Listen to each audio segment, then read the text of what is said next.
When people hear the word meditation, they often imagine a peaceful figure sitting in silence, eyes closed, breathing softly, and perhaps slipping into a state of bliss or some mysterious trance. The same happens when they hear about something called deep concentration or absorption in meditation. In the Buddhist tradition, this is often called jhana. And here is where the misunderstanding begins. Many people think jhana is like falling into a dream, having visions of bright lights, or traveling into strange mystical worlds. Others believe it is an escape from reality, a kind of inner vacation from the stresses of life. Some even treat it as a badge of spiritual status, something you achieve so you can say, "I've been there, I've done that." But if we look closely at what the Buddha actually taught, we see something completely different. Jhana is not a foggy, half-conscious trance. It is not a private fantasy world created by the mind. It is not a break from awareness. It is the sharpening of awareness to a degree we normally cannot imagine. If our usual daily awareness is like a candle in a windy night, flickering and unstable, jhana is like a steady, bright lamp in a quiet room. Every flicker is gone, the light is unwavering, and the space around it becomes clear. In this state, the mind is not less awake, it is more awake than ever. Why does this matter? Because when we misunderstand jhana, we may waste years chasing the wrong thing. If we expect it to be an escape into dreams, we might end up lost in pleasant sensations without ever touching the real purpose of meditation. If we think it is about visions and supernatural experiences, we may cling to mental images instead of learning to let go.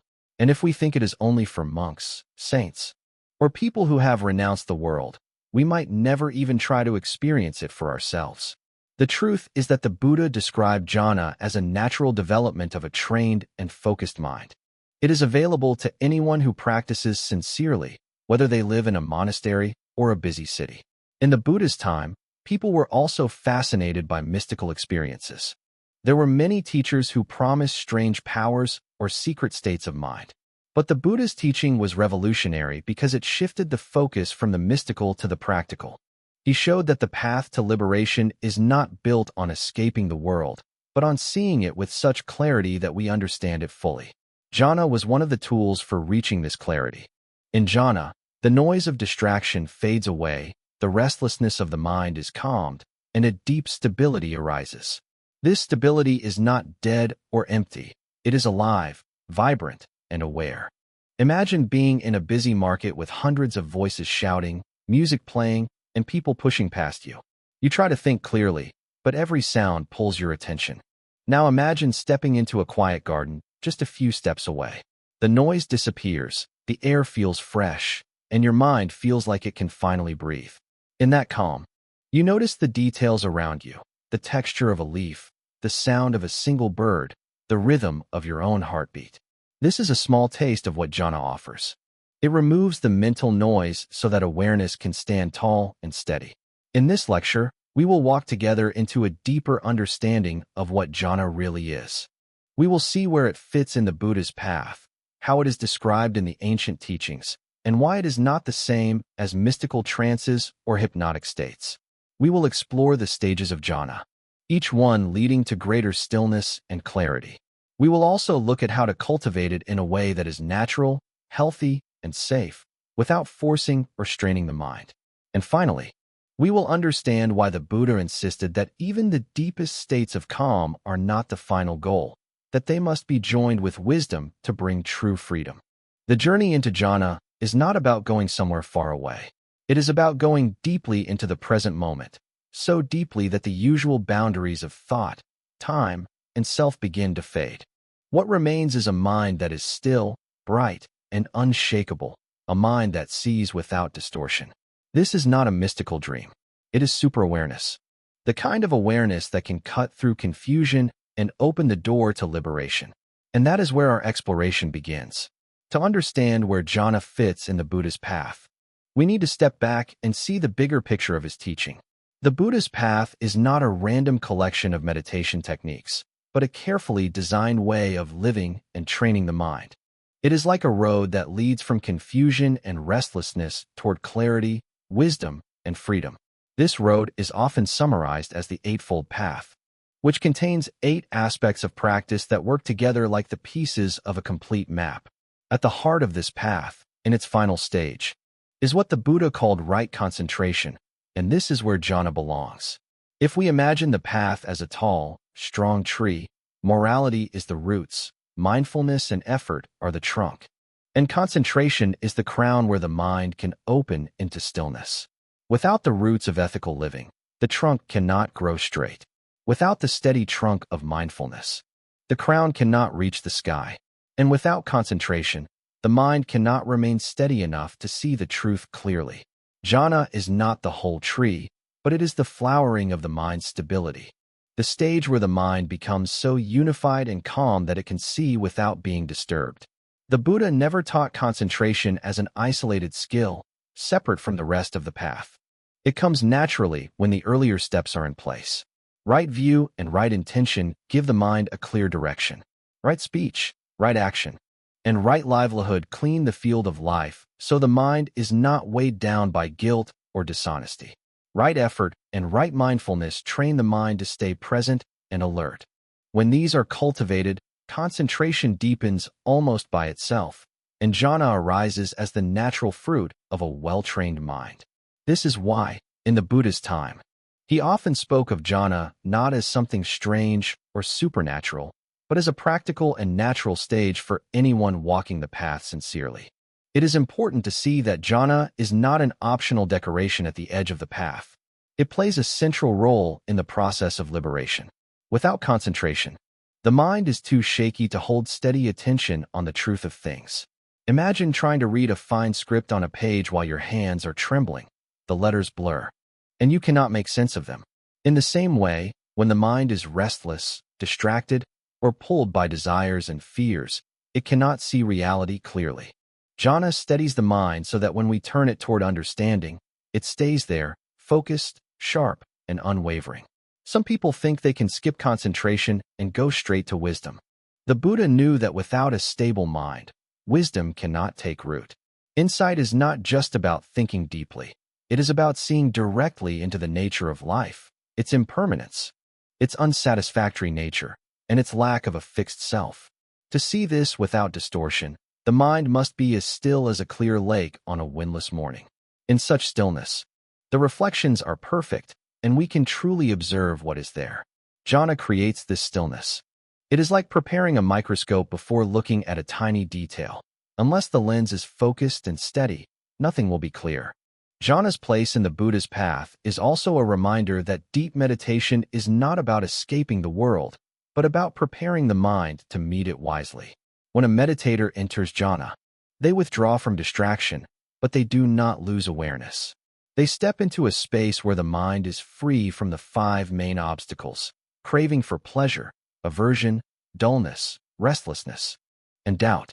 In this space, the mind becomes a tool of great precision. Once this state is reached, it can be turned toward understanding, toward freeing the heart from clinging. Without this preparation, the mind's energy leaks away into old habits, and our insights remain shallow. So, jhana is not just one more technique on a shelf of spiritual tools. It is an essential bridge between moral discipline and deep wisdom. It takes the ethical clarity of the first steps and the mindful presence built along the way, and transforms them into a mind so focused that it can see into the deepest truths of life. This is why the Buddha placed it exactly where it is, at the crown of the Eightfold Path, right before the flowering of liberating insight. It is not the final goal, but without it, reaching the goal becomes much harder. And for those who taste its stillness, the path becomes not only possible, but also deeply joyful. When we turn to the ancient records of the Buddha's words, we find that his descriptions of deep concentration are surprisingly clear and practical. There is no sense of magic or exaggeration in his language. He speaks of jhana in a way that is both precise and deeply human. His words show that these states are not the property of mystics or saints, but natural experiences that can arise in any mind that has been trained to let go of distraction and remain steady. In the teachings, jhana is described in everyday terms: joy, happiness, peace, stillness, clarity. Yet these words point to experiences far more refined than what we usually know in daily life. One of the striking things about the Buddha's way of speaking is how grounded it is. He never uses mystical symbols to describe jhana. Instead, he talks about what the mind is doing and how it feels. He describes the way thoughts become quiet, how joy and happiness arise from being free of disturbance, and how the mind rests in a unified way on its object. These descriptions are both simple and exact. They do not try to impress, they try to guide. Anyone listening in his time could recognize the steps, because they were based on direct experience rather than philosophical theory. The language of jhana in the teachings often points to a movement from the coarse to the refined. At first, the mind is filled with effort. We need to keep bringing it back to the object of meditation again and again. Thoughts still appear, but they no longer carry the same weight. Over time, the pull of these thoughts weakens. The attention that was scattered begins to gather. This gathered attention naturally brings a sense of joy, a lightness of heart, and a deep satisfaction. The Buddha describes this not as a joy coming from outside, but as one that is born from the calm and purity of the mind itself. It is a joy without craving, a pleasure without grasping. Another key part of his language is the repeated emphasis on freedom from disturbance. In the early stages of jhana, the Buddha talks about being free from the pull of ordinary pleasures and pains. This does not mean rejecting life or turning cold, but simply resting in a place where the mind is not being tugged in every direction. It is like setting down a heavy load after carrying it for a long time. The relief is immediate and unmistakable. From that relief comes energy, and from that energy comes the ability to rest even more deeply. As the description moves into deeper stages, the Buddha speaks of quiet joy fading into something more still and balanced. The mind begins to let go even of joy, because joy is still a movement, a ripple on the surface. What remains is an unshakable balance, a sense of being completely present without any push or pull. Here, words like equanimity are used, but they do not mean indifference. They mean a state so steady that it is untouched by gain or loss, pleasure or pain. This is where the language of the teachings becomes almost transparent. The words themselves are calm, as if shaped by the stillness they describe. Throughout his explanations, the Buddha avoids grand promises or supernatural claims. Instead, he uses comparisons from daily life, the way a skillful craftsman works without distraction, the way a person rests in cool shade after leaving the heat, the way a clear pool reflects the sky without distortion. These images speak directly to the human mind and heart. They make it clear that jhana is not about leaving the human world behind, but about bringing the mind to its most refined and natural state. The simplicity of this language is itself a teaching. It reminds us that deep meditation is not about adding something strange or foreign to the mind, but about removing what is unnecessary so that the mind's natural clarity can show itself. Just as clear water appears when the mud settles, jhana appears when distraction and restlessness settle. And when the Buddha speaks of it, his words are like that clear water, easy to see into, free of unnecessary decoration, and deeply refreshing. When we talk about the four form jhanas, we are speaking of a gradual unfolding of the mind into deeper and deeper stability. Each stage is complete in itself, but each also prepares the way for the next. It is important to understand that these stages are not forced, nor are they the result of chasing certain feelings. They are natural shifts that happen when the mind becomes settled, unified, and free from disturbance. Think of it like a pond in which the water slowly stops moving. At first the surface is still a little shaky, then it becomes smoother, and eventually it is so calm that you can see clearly to the bottom. In the same way, the mind passes through these four levels, each one more refined than the last. The first jhana begins when the mind is no longer pulled by the usual storms of distraction. There is still some effort here. You are keeping the mind on its chosen object, gently bringing it back when it wanders. But because you are free from the pull of restless thoughts, a new sense of joy and well-being begins to rise. It is not the joy of getting something new or exciting from the outside world. It is the joy that comes when the mind tastes freedom from its own noise. Alongside this joy, there is a deep physical and mental ease.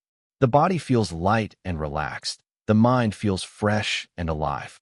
In this stage, Thoughts may still appear now and then, but they no longer disturb the stillness in the same way.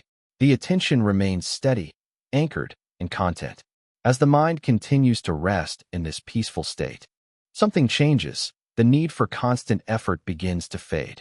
This marks the second jhana. Here, the mind no longer has to keep applying itself over and over. Instead, it is as if the attention has settled firmly in place by itself. The joy becomes even more vivid, almost like a radiant energy filling the mind and body. And there is a complete unification of attention. The feeling is like being carried by a gentle current that requires no paddling. The mind stays with the meditation object naturally, without strain. This stage is often described as more powerful and pure than the first, because the mental movement of having to hold the mind in place has disappeared, leaving only stillness and joy. In the third jhana, another refinement happens. The bright joy that filled the second stage now begins to calm down. This does not mean it disappears into dullness. Rather, it transforms into a quieter, deeper happiness. The mind feels peaceful and balanced, and the joy is replaced by a gentle contentment that does not stir the heart with excitement. The body feels even lighter, almost as if it is not there, and the mind rests in a steady, serene awareness. This stage carries a sense of maturity, like a river that has slowed from a rushing stream into a wide, calm flow. There is no urge to chase after pleasure, because the contentment here feels complete. Finally, in the fourth jhana, even this gentle happiness is set aside. The mind now rests in pure balance, neither pulled by pleasure nor pushed away by pain. There is an extraordinary stillness here, a kind of clarity that feels unshakable. The breathing becomes so soft and natural that it may hardly be noticed, and the mind feels open and vast. In this stage, awareness is completely steady, like a clear sky untouched by clouds. There is no longer any excitement or movement in the mind, only the calm presence of being fully awake. This is the highest level of form meditation, where the mind has become so stable and clear that it can be turned toward the deepest insights into reality. It is essential to remember that these four stages are not about chasing sensations or collecting experiences. They are not trophies to show off, and they are not escapes from life. They are the natural result of a mind that has been purified of disturbance and trained to rest in the present moment without clinging. Each stage is both a place to rest and a doorway to something deeper. By moving through them patiently, without rushing, the mind gains the strength and clarity it needs for the work of true understanding. And when the Buddha spoke of these stages, he did so to encourage us to walk this path with patience and care, knowing that what waits at the end is not a dream, but the most vivid awareness a human being can know. When we speak about feeding both the body and the mind rightly, we must address the fact that our mental diet is as important as our physical one. In our daily lives, much of what we consume mentally is not chosen with care, it is passively absorbed. Just as we would not eat spoiled food without expecting illness, we often let our mind take in negativity, gossip, harmful entertainment, or constant noise without realizing the damage it causes over time. Right livelihood extends beyond what we do for income. It also covers how we nourish ourselves mentally while living in that livelihood. If our work environment constantly exposes us to greed, deceit, competition, or unwholesome speech, we need to be aware of how those mental impressions are shaping our thoughts and behaviors. In this sense, feeding the mind is not only about spiritual study or meditation. It is also about the quality of our conversations, the emotional tone of our surroundings, and the mental atmosphere we choose to remain in. Many people focus on eating healthy food but neglect the mental equivalent of healthy nourishment. A mind that is constantly bombarded with fear-based news, shallow entertainment, or aggressive online debates is like a body living on junk food. Over time, it becomes weak, restless, and easily agitated. On the other hand, a mind that regularly receives nourishing input, such as wise teachings, uplifting stories, moments of silence, and interactions with kind-hearted people, begins to grow strong and resilient. This is why we must consciously select what we let in through our senses. What we see, hear, and think about are all forms of consumption. Feeding the mind rightly means creating conditions where the mental diet supports clarity, compassion, and inner stability rather than agitation or craving. Right mental nourishment also comes from having the courage to step away from unhealthy inputs, even if they are popular or socially expected. For example, if the people we regularly spend time with tend to speak in harmful ways, dwell on resentment, or encourage materialistic thinking, we may need to limit that exposure, not out of judgment, but out of self-care. Just as a doctor might advise a patient to avoid certain foods to heal the body, a wise practitioner avoids certain mental inputs to heal and strengthen the mind. Choosing quiet over constant noise, reflection over endless distraction, and meaningful dialogue over empty chatter is not about withdrawing from life. It is about protecting the purity of the mind so that it can respond to life with wisdom. This mindful approach to mental nourishment transforms our daily experience. The mind becomes lighter, more alert, and less reactive. Challenges feel less overwhelming because the mind is no longer constantly drained by mental toxins. Over time, this creates a steady foundation for deeper meditation and insight. When the mind is well fed with clarity and kindness, it is far easier to see reality as it is, without being clouded by the influence of unhealthy mental consumption. In this way, right livelihood is not only about what we do, it is about how we sustain both body and mind in a way that supports the path toward freedom. When we speak about nourishing the mind as part of right livelihood, it is important to remember that what we take in mentally shapes us just as much as what we eat physically. In fact, the mind can be far more sensitive than the body, and the kinds of impressions, ideas, and emotions we consume daily can either uplift and clarify our inner life, or cloud and disturb it. This is why a livelihood that truly supports awakening must go beyond simply earning money in a way that does not cause harm. It must also consider whether the work itself fills our mind with wholesome states, or continually feeds it unwholesome ones. For example, a person whose job involves constant deception, manipulation, or exploitation may tell themselves they can switch off at the end of the day. But the reality is that the mind absorbs those habits, rehearses them, and eventually begins to think in those patterns even outside of work. In the same way, someone who surrounds themselves with colleagues or a work environment steeped in greed, gossip, or competition will find those tendencies slowly seeping into their own thoughts, unless they are consciously protecting and cleansing the mind. Feeding the mind rightly begins with awareness of what we allow into it. This means paying attention to the kind of information we seek, the conversations we join, the media we consume, and even the subtle attitudes present in the spaces where we spend our time. Just as a diet of junk food leaves the body sluggish and unwell, a diet of constant negativity, trivial distraction, and superficial stimulation will weaken mental clarity and resilience. But when the mind is regularly exposed to uplifting, wise, and compassionate influences, it begins to reflect those same qualities naturally. A craftsman who takes pride in creating something useful and beautiful will likely experience a sense of meaning and joy in their work, and these feelings will nourish the mind far beyond the hours spent on the job. Similarly, someone whose work allows them to directly serve others with kindness will find their inner life enriched by the gratitude and trust they receive in return. This is not to say that every moment of work must be blissful or inspiring. Every job has its challenges, frustrations, and repetitive tasks. But if the core of the work aligns with values such as honesty, care, respect, and contribution to the greater good, the mind will be fed with a quiet strength that sustains it even through difficulties. On the other hand, if the very nature of the job requires constant moral compromise or immersion in unwholesome influences, then even high pay or comfort will not protect the mind from slow erosion. This is why in the teachings, right livelihood is linked so closely with inner well-being. It recognizes that we are shaped by what we repeatedly do and experience. The workplace is not separate from spiritual life, it is one of its main arenas. Feeding the mind rightly also means actively seeking out nourishing content outside of work, reading wise words, listening to meaningful talks, engaging in deep conversations, spending time in nature, and practicing stillness all help counterbalance the mental noise of modern life.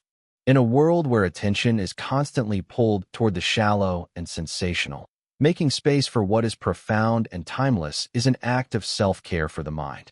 Over time, a well-fed mind becomes more stable, more compassionate, and more resistant to the pull of unwholesome habits. It is less easily swayed by fear, greed, or anger, because it has been nourished on understanding, generosity, and patience.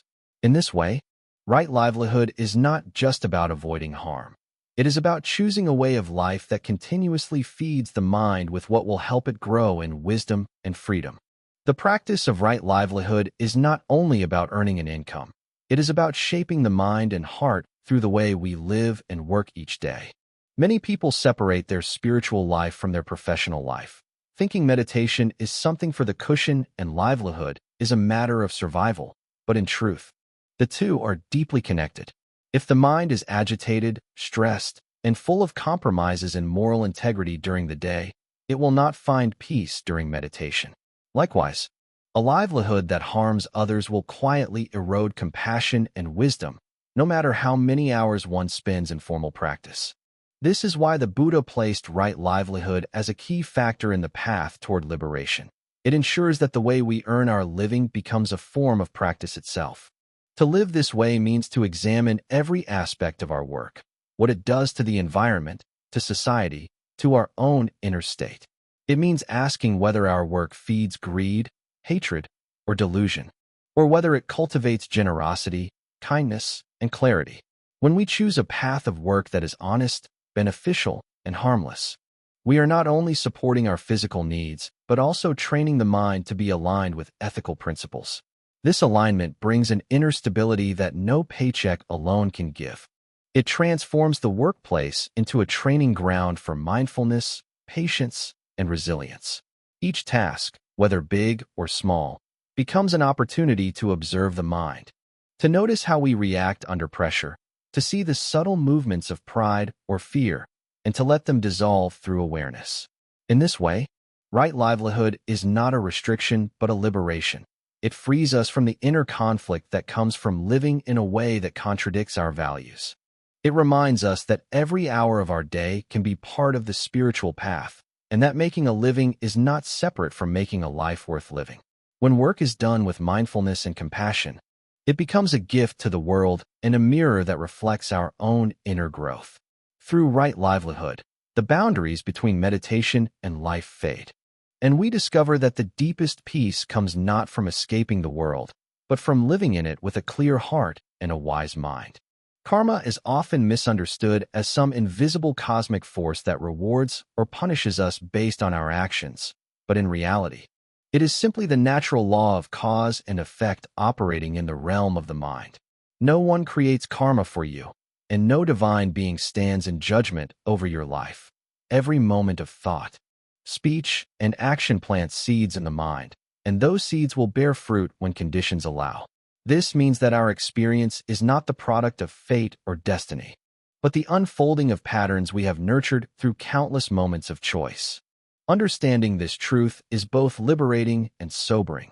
Liberating because it shows that we are never completely trapped by the past, and sobering because it reminds us that we cannot escape the consequences of our actions. Every time we choose kindness over cruelty, patience over anger, honesty over deceit, we are reshaping the field of our mind, planting seeds that will grow into peace and clarity. Every time we give in to greed, hatred, or delusion, we plant seeds that will grow into suffering. The law of cause and effect is impartial and precise. It does not respond to prayers, bribes, or wishes, but only to the actual quality of our intentions and actions. When we see this clearly, blame and resentment begin to dissolve. We stop imagining that others are responsible for our happiness or misery, and we take responsibility for the patterns we continue to create in our own mind. This does not mean that life becomes rigid or mechanical. On the contrary, it opens a vast space for freedom, because each present moment offers the chance to plant new seeds. By living with awareness, we can break cycles of reactivity and choose actions that lead to well-being, both for ourselves and others. Over time, this conscious way of living transforms not only the direction of our life, but also the very texture of our mind.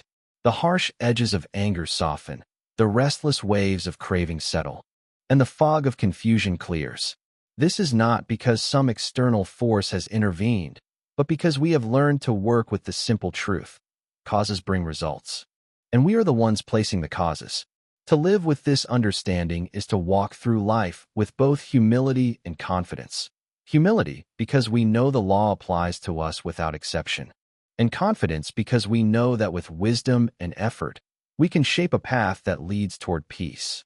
When mindfulness grows deeper, it starts to reveal something extraordinary: the ability to stay steady in the face of both joy and pain.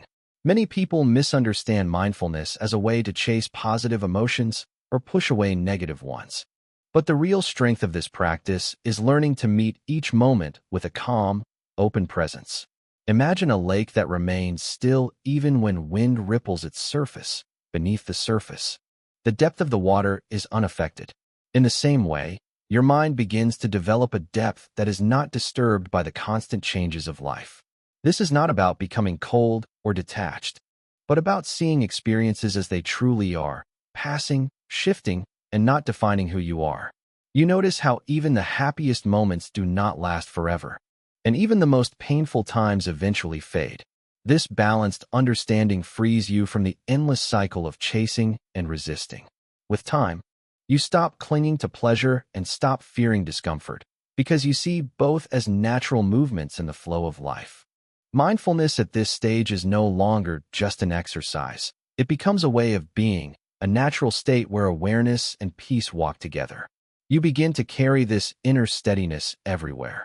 So whether you are in a busy street or a quiet room, you feel at home in your own mind.